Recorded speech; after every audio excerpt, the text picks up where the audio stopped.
Hi, Maxwell Jeffries here again from Phoenix, Arizona. And you know, I just was talking about my experience with Barnes & Noble, and Archie here reminded me not to forget to discuss my experience, my confrontation and experience with Cheesecake Factory. Now, I don't go looking for trouble and confrontation, but somehow it seems that it looks for me, you know? Okay, sweetheart. So, a bunch of friends, they wanted to go to Cheesecake Factory. They know I don't like chain restaurants, but you know, you have to be sociable sometimes. So, against my better judgment, I said, okay, I'll go to the Cheesecake Factory. I had been there before, so it wasn't totally strange to me. And we walked in, and of course, what are we confronted with? But the front desk with 4 or 5 young ladies in black evening gowns, cocktail dress, and I don't know where they get these women from and how much they pay them an hour, probably less than minimum wage, right, Arch? And in front of them, but they have all this power because in front of them they got the seating section, the seating chart for the entire restaurant, and those little beeper square things that they give you when your table's ready. Anyway, they gave us, I told them I wanted a booth, and they gave us a booth. Now, unfortunately, there was a young baby, maybe 3 months old, that was sitting right opposite up and screaming its head off.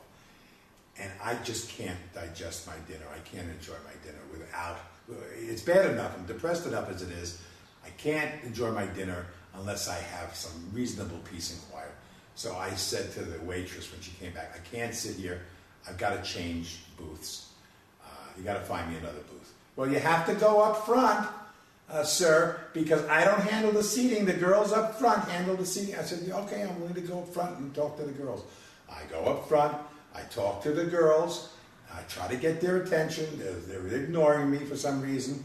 I said, please, could I talk to somebody? I need to change my seat. And finally, one of them looks at me. I said, I want a booth.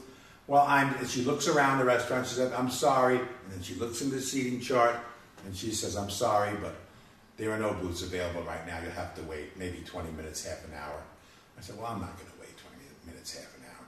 So I gaze myself through the restaurant with my eagle eye, and I see off and way in the back, there's a large booth way in the back that's empty. And I turned around to the girl and I said, listen, how about that booth over there? That's where I want to sit. And she said, well, that's a table for 6, and you're only a party of 3, so we can't sit you there. I said, I don't care how much it costs or what you have to do. I'm sitting there. And I said to my party, let's go. And Maxwell Jeffries meant business. And she just backed off because she saw I meant business. And we went to sit in that booth, the 3 of us, in the booth for 6. And it was like sitting in this giant Mayflower, 40-foot long caravan van. And the waitress came over, and you know, they have a 46-page menu. And there's a big secret how to survive restaurants like this with these huge menus. And I'll tell you what it is.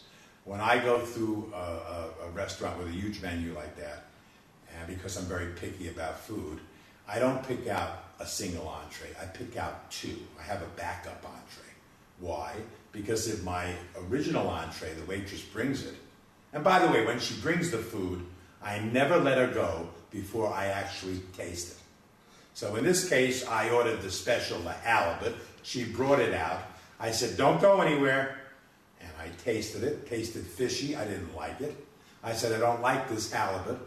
And I immediately said, bring me the orange chicken instead. And she said, fine.